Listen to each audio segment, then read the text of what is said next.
Pemirsa, eksekusi 3 tongkonan atau rumah adat Tanah Toraja dan 6 lumbung padi di Desa Kapun, Kelurahan Kura, Kabupaten Tanah Toraja, Sulawesi Selatan berlangsung ricuh.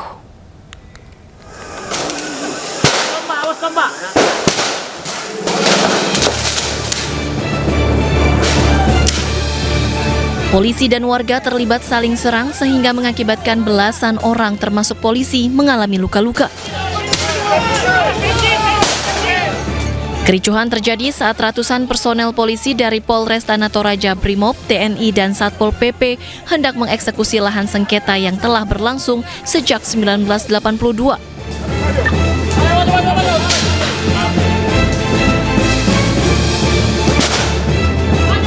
Warga berusaha menghalangi proses eksekusi dengan melempari petugas dengan batu dan petasan. Aksi tersebut dibalas petugas dengan tembakan gas air mata. Tadi telah terjadi ada sedikit gesekan dengan pihak yang kalah. Ini tadi sekitar 2 jam. Ya, kita baru bisa tembus karena pihak yang kalah ini melakukan blokade terhadap petugas, sehingga kita ambil tindakan yang terukur ya kepada pihak-pihak. Ada beberapa provokator tadi kita amankan juga. Eksekusi lahan dilakukan setelah proses hukum inkrah pada tahun ini. Sayangnya dalam perselisihan lahan tersebut, rumah adat Tongkonan Kapun yang berusia 300 tahun turut dihancurkan.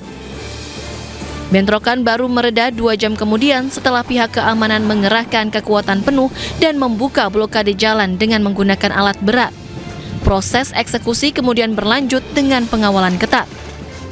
Dari Tanah Toraja, Sulawesi Selatan, Jufri Tonopa, iNews melaporkan.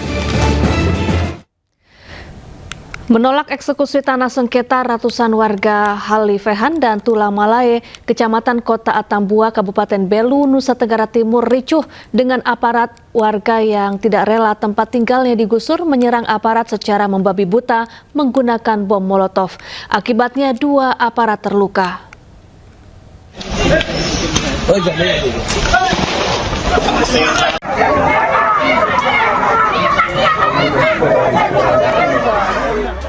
Bentrokan terjadi saat petugas bersama Panitera Pengadilan Negeri Atambua melaksanakan eksekusi atas 2 bidang lahan sengketa dalam perkara perdata di Halifehan, Kecamatan Kota Atambua, Kabupaten Belu, Nusa Tenggara Timur. Pihak tergugat menolak dengan memblokade seluruh akses menuju area eksekusi. Warga yang menempati lahan tersebut melakukan perlawanan dengan menembakkan petasan ke arah petugas.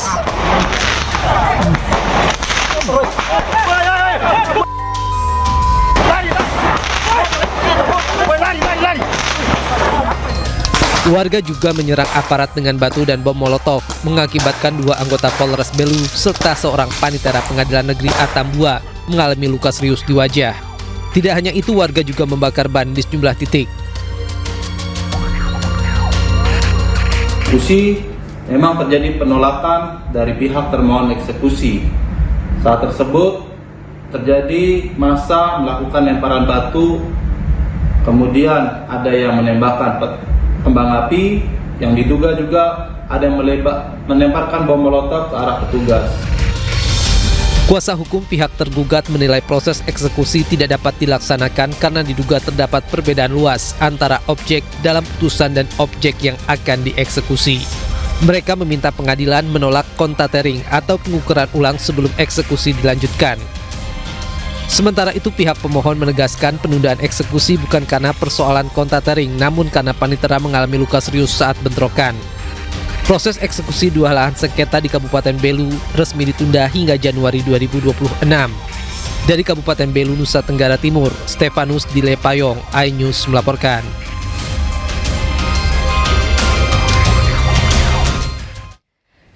Pemirsa, seorang pengusaha kerupuk di Palembang, Sumatera Selatan menjadi korban perampokan dan pembunuhan. Diduga pelaku tersinggung usai korban melamar pekerjaan.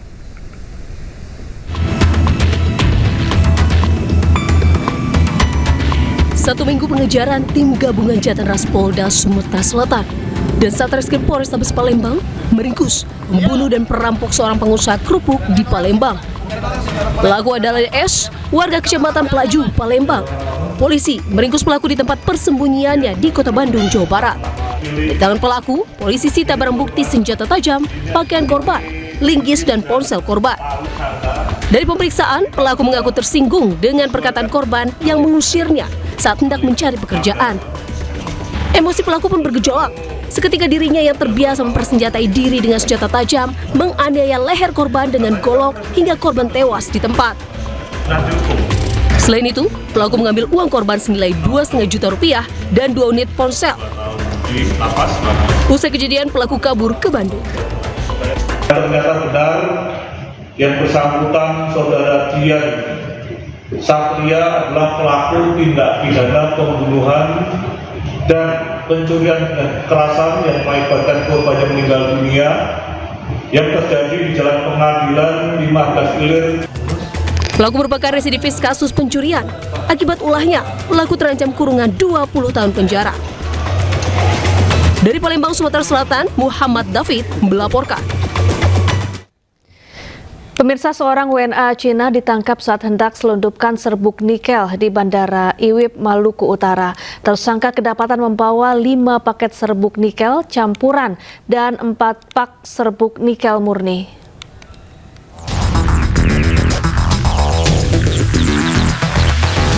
Satuan Tugas Terpadu menangkap seorang warga negara asing asal Cina berinisial MY yang menyelundupkan bahan mineral di Bandara Khusus PT Indonesia Weda Bay Industrial Park, Weda Bay, Maluku Utara. Tersangka kedapatan membawa 5 paket serbuk nikel campuran dan 4 pak serbuk nikel murni. Praktik penyelundupan ini bermula terdeteksi oleh Satuan Tugas Penertiban Kawasan Hutan Halilintar. Satgas ini bertugas mengawasi penyelundupan pertambangan.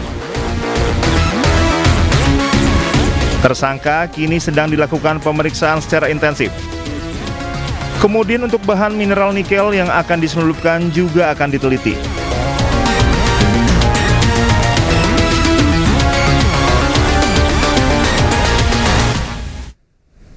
Dua kurir sabu lintas Sumatera diringkus anggota Ditipit Narkoba Bareskrim Polri di kawasan Bengkalis, Riau. Dari hasil pemeriksaan ditemukan sabu siap edar seberat 8 kg.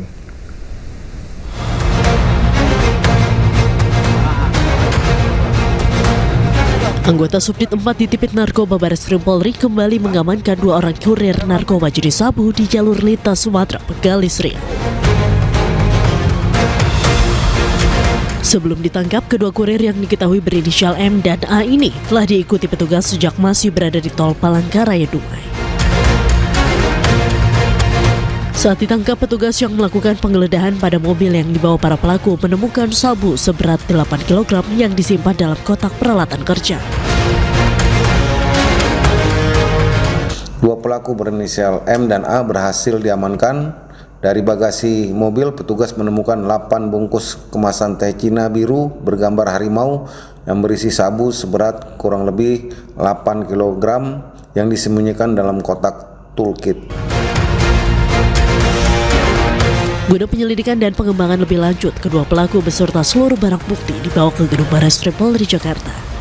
Keduanya juga dijerat tentang undang-undang narkotika dengan ancaman hukuman penjara selama 20 tahun. Dari Jakarta, Dan Helmi Sejangbati, iNews melaporkan.